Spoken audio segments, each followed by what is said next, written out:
Et nous avons à présent en ligne Madame Farida El-Choubechi, députée, journaliste et écrivaine, pour nous parler de ce dialogue national et de son importance et de son développement aussi. Madame Farida, bonsoir. Bonsoir à vous et à tous vos téléspectateurs. Merci bien et bonne année. On voudrait aborder la création de ce dialogue national et son développement durant l'année dernière, puisqu'il a été officiellement lancé le 26 avril 2022. Alors, l'idée de le créer, pourquoi, et son développement jusqu'à présent? D'abord, l'idée est géniale, parce que quand on a plusieurs opinions et quand on a plusieurs parties importantes dans la société et dans le pays qui se sont les points de vue, ça enrichit le dialogue. Oui. Vous m'entendez? Oui, oui, je vous entends. Alors, ça enrichit le dialogue et ça crée aussi des nouvelles possibilités pour le progrès du pays. Et je crois que la preuve qui a été constatée jusqu'à présent, c'est vraiment la réussite de ce dialogue-là,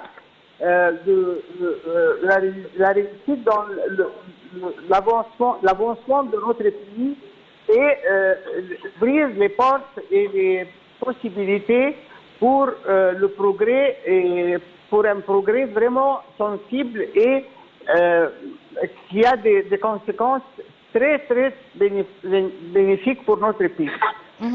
Bon, pour vous qui êtes député, quelle est la différence entre le Parlement et le dialogue qui se passe au Parlement et ce dialogue national? Bon, le dialogue qui se passe au Parlement, c'est parmi entre les membres du Parlement, qui sont oui.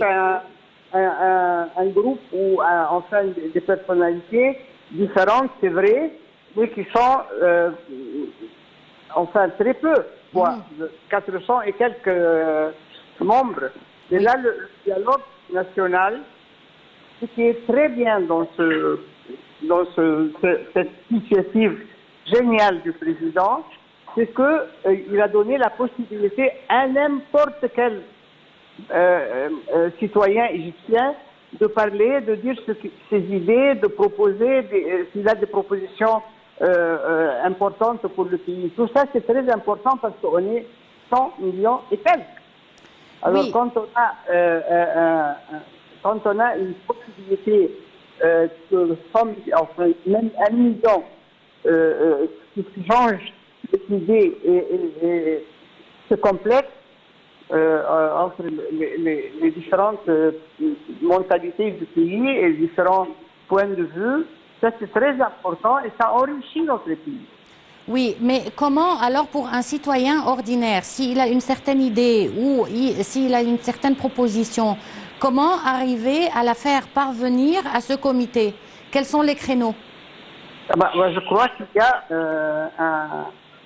comment on dit, c'est-à-dire un point de repère. Il y a une possibilité d'envoyer par le mail ou bien par le WhatsApp, je ne sais pas, moi je dis ça, comme je suis au Parlement, je n'ai pas suivi ça, mais je crois que c'est quelque chose de très important qu'ils ont donné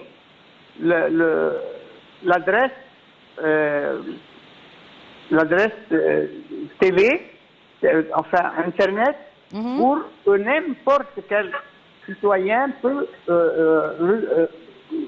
faire entendre sa voix. Voilà. Peut faire entendre sa voix. Bon, Madame Farida El-Choubechi, je sais que vous avez un autre engagement, donc je ne vais pas vous retenir plus longtemps. Je vous remercie beaucoup pour cette intervention. Merci à vous. Merci à vous. Et on poursuit donc avec nos reportages. Le président Abdel Fattah al-Sisi a déclaré que le dialogue national vise à s'entendre et à échanger les points de vue sur toutes les questions. Il fait partie de l'engagement de l'État et du peuple à œuvrer ensemble pour poursuivre la réforme entamée. Seli Hamed et Shahinez Ismail avec les détails.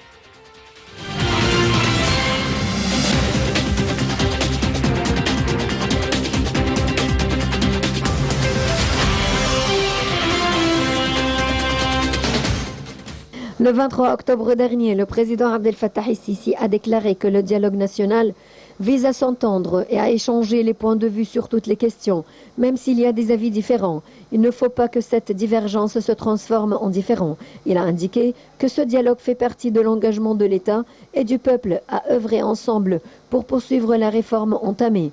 Des déclarations qui traduisent l'enjeu de ce premier dialogue dont les préparatifs se sont intensifiés en vue de son lancement officiel. Le Conseil des curateurs du dialogue multiplie les réunions pour achever l'agenda de travail au niveau des 3 axes, politique, économique et social, qui devront être discutés par l'ensemble des forces politiques.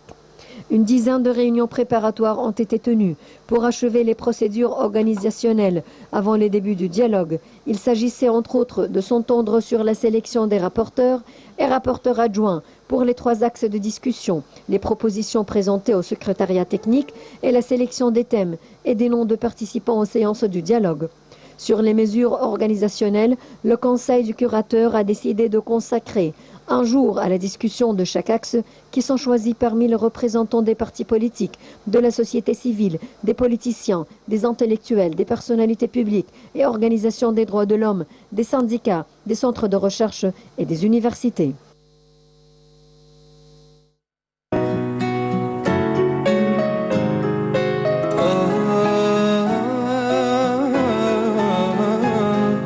قالوا لي في جملة واضحة حط فيها اسم مصر، جاوبت بحسن نية الجملة هي تحيا